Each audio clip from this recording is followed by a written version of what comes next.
Hello and welcome to Insights. Today we're going to talk about how every penny joins into a great amount. We have with us today Matt. Matt is going to share some insights from the sources with us. Matt, welcome to the show.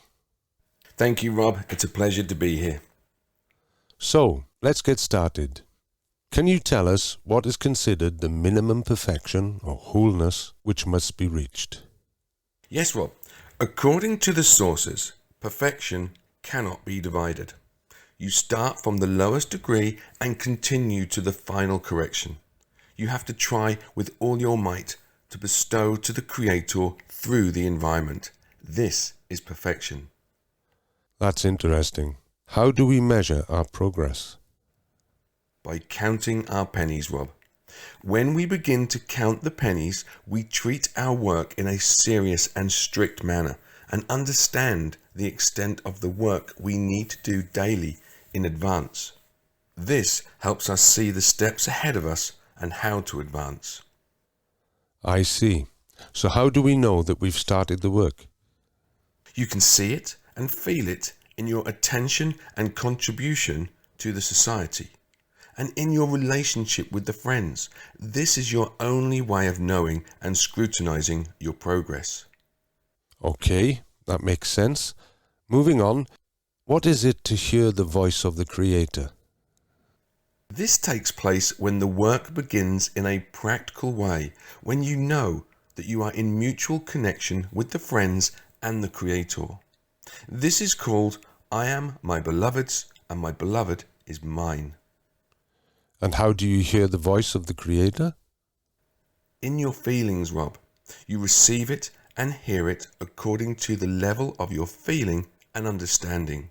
You must open yourself to the Creator and try to feel Him.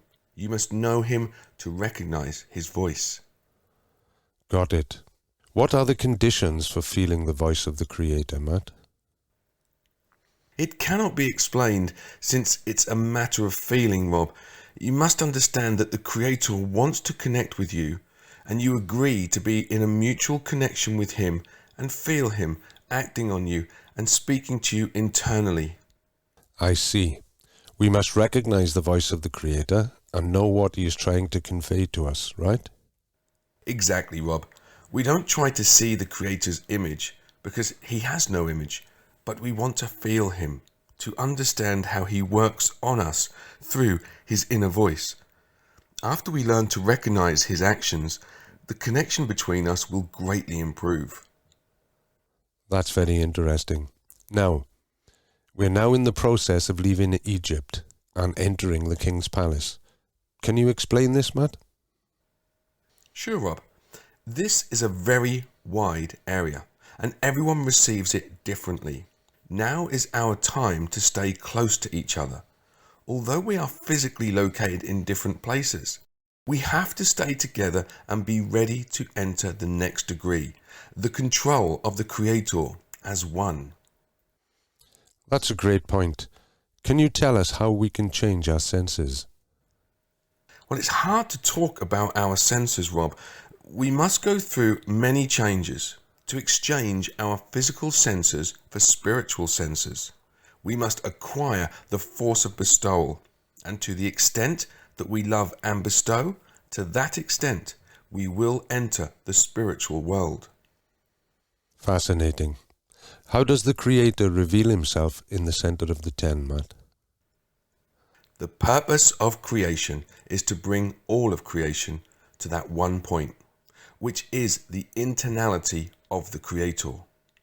And the way to reach that point is to unite with each other in the central point of connection. That's where you'll meet with the Creator. That's really interesting, Matt. So, how can we achieve this unity and connection? Well, it all starts with counting our pennies, as we mentioned earlier. By treating our work seriously and measuring our progress, we can understand the steps ahead of us and how to advance. And through our attention and contribution to society and our relationship with our friends, we can know and scrutinize our progress. And what about hearing the voice of the Creator? How does that fit into this process? Hearing the voice of the Creator is a result of practical work in a mutual connection with our friends and the Creator. It's a matter of feeling and understanding, and it requires us to open ourselves up to the Creator and try to feel Him. By recognizing His actions and understanding how He works on us through His inner voice, we can greatly improve our connection with Him. And finally, what about the process of leaving Egypt and entering the king's palace? How do we prepare ourselves for this, Matt? We are all in different places physically, but we can stay close to each other and be ready to enter the next degree, the control of the Creator as one. We must go through many changes, exchanging our physical senses for spiritual ones and acquiring the force of bestowal. To the extent that we love and bestow, we will enter the spiritual world and reach that one point of connection with the Creator. Well, that's really inspiring, Matt. Thank you so much for sharing insights with us today. Thank you, Rob. It was my pleasure to be here.